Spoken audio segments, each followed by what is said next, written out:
This is your checklist for the rest of your life. If something's not working in your relationship, this is the first place you go. 5 disciplines of love and 3 of passion. These 5 disciplines are what the game is all about. The first discipline we call the discipline of unconditional love and compassion. The discipline. Why do I call it a discipline? Because you don't always feel unconditionally loving and you don't always feel compassionate. If your triggers get fired, if something triggers your masculine or feminine, animal in you, that survival instinct in you based on something going on, you may not show up so, unconditional in your love and compassion. What this really means, put it in one phrase, put your lover what? It's not about you. That's the law. You put your lover first. If you are having problems in your relationship, I can promise you that the problem you're having right now is you're feeling pain right now, and it's because you're focused on yourself, not your partner. You're focused on what you're not getting. You're focused on what your partner's not giving you. You're focused on something that's not happening there. This is the number one law. You want to have an extraordinary relationship? Tear up your rules. Make this your number one rule. Number one rule is my lover comes first. My number one rule is if you're in love, you put their feelings and needs before your own. Second discipline, real quick, the discipline of absolute courage and vulnerability. Absolute courage and vulnerability. This is learning to love no matter what. I mean, truly no matter what. Now, how many people are going to do that? Not many. Not many people are going to have an extraordinary relationship. But what I mean by this is, if you have courage and vulnerability, that means you tell the truth. That means you open up. Most people, out of a lack of courage, hold back their gift. This idea that you're going to give pain to somebody you love, you're going to punish them, that takes no courage, that takes no vulnerability, that's just stupidity. So the more vulnerable you are, the more power you have, because love penetrates all. Third law is the law of positive intent. Yes. The discipline, I should say, of positive intent. By the way, discipline weighs ounces, regret weighs tons. Discipline weighs ounces, regret weighs tons. You don't follow these disciplines, you're going to have regret. Right? That's their disciplines, their commitments, they're things you're going to do no matter what. Discipline means even if it's not easy, you still do it, right? Discipline is, it's a habit. That's what a discipline is. It's a habit. It's the discipline of positive intent. You know the deeper truth that this is a no-blame game. You know that when something happens, no matter what it was, like when I said that to her, my girl knew, she and I made a decision early on. I decided, and this is a decision I encourage you to make if you haven't made it, or make it anew if you haven't made it in years. I decided I knew this woman's soul. Yeah. This woman's soul was as pure as anything I could ever dream of in my life. I knew that I loved this woman. Her soul was pure. So no matter what happened, I would serve her. And no matter what happened, no matter what she said, no matter what she did, I would know, even if I couldn't figure out how, the intent was pure. The intent was wanting to get closer. It looks mean, but she's scared. It looks vicious, but she's just freaked out. And same thing with me. He looks like he's an unconscious asshole. He just doesn't know. It looks like he doesn't give a shit. He's actually a masculine male, and this is what they do, right? We shifted the meaning to always there's an empowering meaning because there's never negative intent, no matter what it looks like, no matter what was said. And by having that, along with that, they just want a positive intent, in a sense, no blame game, we immediately apologize. It doesn't matter what has happened. If there's any argument we have, it's a playful argument, which is, I'm taking responsibility and she's taking responsibility. No, honey, it was my fault. No, it was my fault. And it's like, and we mean it sincerely. It doesn't matter what it is, because I hold myself as whatever she's feeling, ultimately it's my responsibility. Even if I didn't intend it, that's it. So I take responsibility. I'm sorry, honey. I'm sorry your feelings are hurt. She does it with me also. And since we both are constantly doing it, it makes it like there's nobody ever blaming somebody else. So think about this. We put each other first. If we find we're not, we change that immediately, right? We immediately look at, we got to be courage and vulnerable. We've got to tell the truth. That's really what that is. Tell the truth with kindness, with love, with making nobody wrong, because we both know we have positive intent. And you break through all the bullshit with this. Mm-hmm. And with an apology, rather than I'm sorry you, always have I. Yes. Always I. Honey, I'm sorry today when I upset you, or I'm sorry today if I upset you. Having the word I and owning it neutralizes. It's such a crazy, and we so underrate an apology of ownership. Owning something, who cares? When you love each other, who cares about being right or wrong? And if there really is an unconscious action, and even if it wasn't your intent, even if it wasn't unconscious, even if it was a misinterpretation, who cares? Own it. You own it, and it neutralizes that, and it only brings you closer. It's extraordinary. And you got to remember, no matter what they did, that's not who they are. If you can remember that, human behavior is not a reflection of the human spirit. Often it's a reflex action of the animal inside of us. And if you can know that, you know their spirit and you know their soul, then you know when people get insecure, when they get uncertain, when they go in survival, I've done it, you've done it, we've all done it. So instead of judging and making them wrong because you're scared of being hurt again, you got to come back to, I know what their intent is, I know it's positive. When you question my intent, you end the relationship. You question my behavior, you got every right to do that, even if I disagree with you. You just never question intent. I'd underline that, I'd bold it, I'd go on. If you question intent, you are destroying the relationship. So when you look at somebody, usually you subscribe either what you would do, or if you dislike something about them, or you're in a bad state, you'll come up with the worst reason why they did it. It's never the truth. They did it to meet some needs, same as you. But underneath it, if you know their soul, you just don't question their intent. Now think of it, if you just did these three things, what would be destroyed on your list? Oh my God, our kids, blah, blah, blah, blah, blah, blah. Wait a second. My wife comes first, my husband comes first. You know what? Bottom line is, I trust and love them. These kids are going to be great. I'm going to bend. I'm going to find something here for him. I'm going to find something here for her, right? And I'm making this so crazy. I'm being so upset. What am I really upset about? I'm upset thinking my kids are not going to be the way I want them to be. Not my kids are going to be the way they're meant to be. So it's really about me again, right? You know, discipline of absolute courage. You know, honey, I just want to talk to you. I'm concerned. This is how I was raised. I know you were raised differently, vulnerably. I love you. I love you the way you are. You're a rebel. You love me. I have rules. Maybe our kids will be okay with that too. What do you think? Finding some way.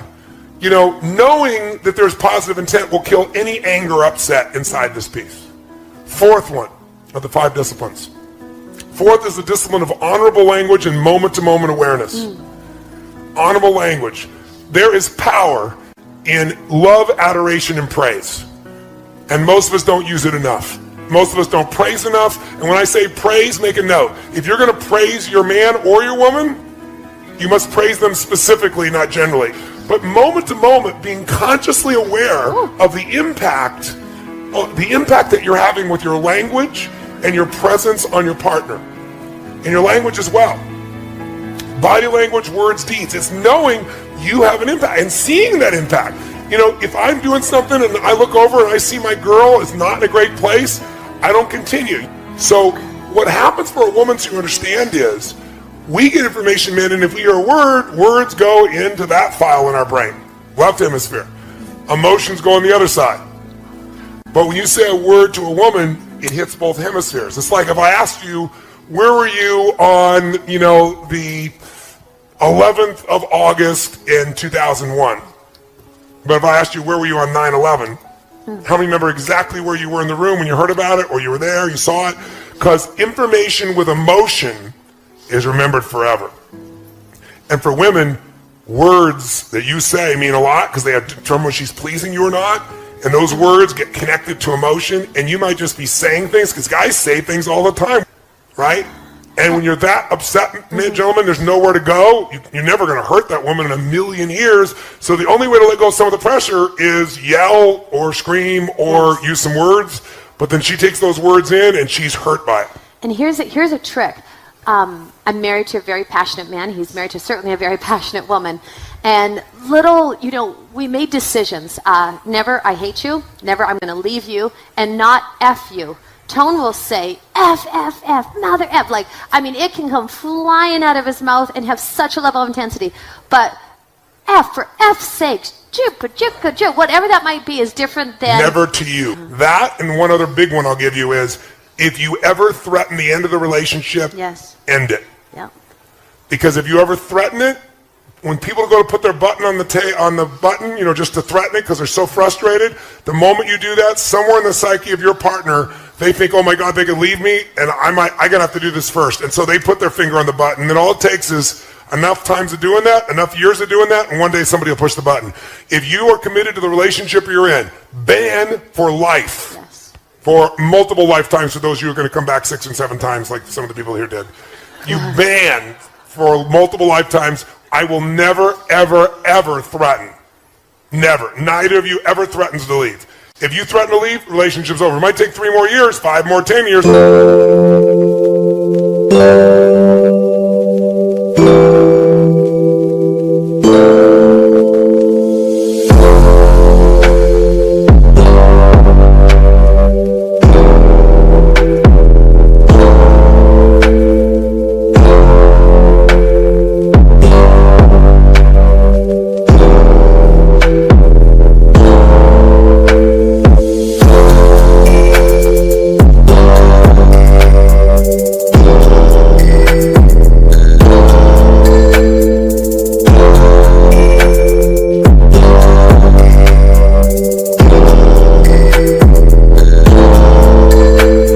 But it's over.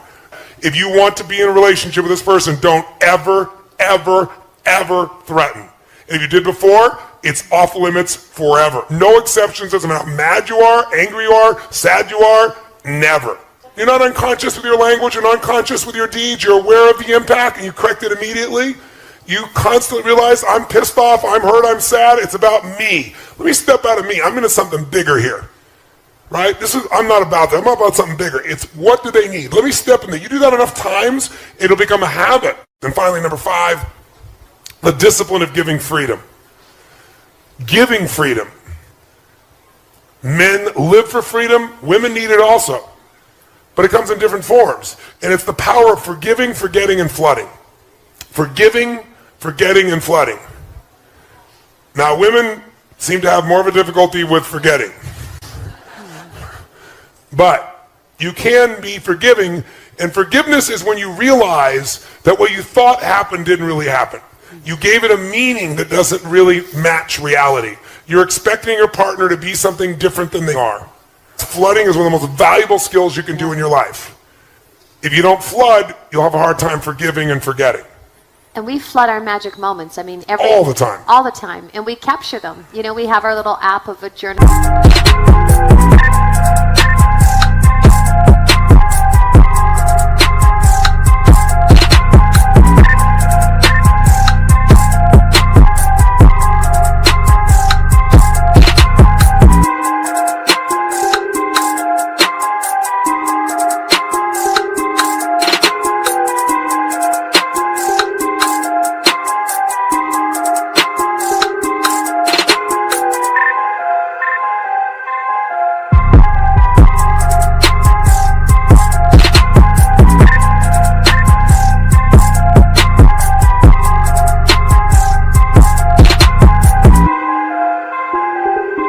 That we capture all of our beautiful moments. After this event, when we get home on Sunday, we'll spend an hour and just capture all the beautiful moments that happened here. Everything that was funny, everything that was beautiful, everything that was touching. Because otherwise it's actually what Nicole was talking about. Maybe she talked about framing. You have a peak experience and you actually give words to it, and that frames it, and it helps to get to that place. It's just like you bypass all that effort that took you there, and then that's your next starting point. And then you have another peak experience, and then you share that and you frame it and you give language and you give words to it, and then boom, you set the bar higher. And a lot of times what happens is magic happens in life. Grace pours, and we don't give words to it, we don't celebrate it, we don't recognize it, we don't see it, we don't appreciate it. And putting words to that of appreciation and and reliving and experiencing it, it is I would say it's one of the top 10 things for us that we do that just it ignites and that feeling and just of utter appreciation, and we always capture it so we can go back and read it. It's so beautiful. This is something to share.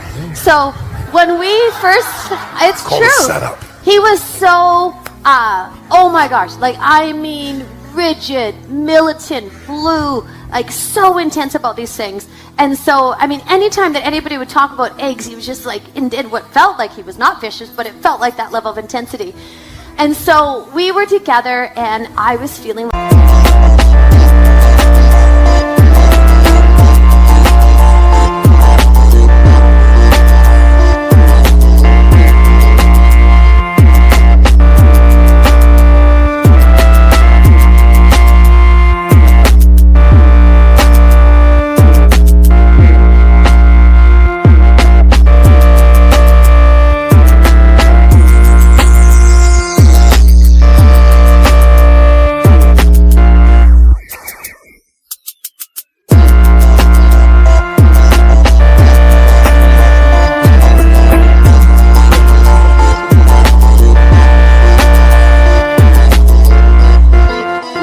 needed more protein, and we share everything.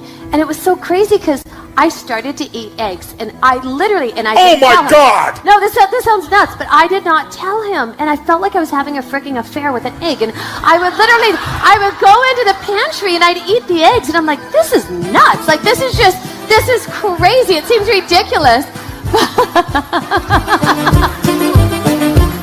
You're nuts. And it sounds nutty.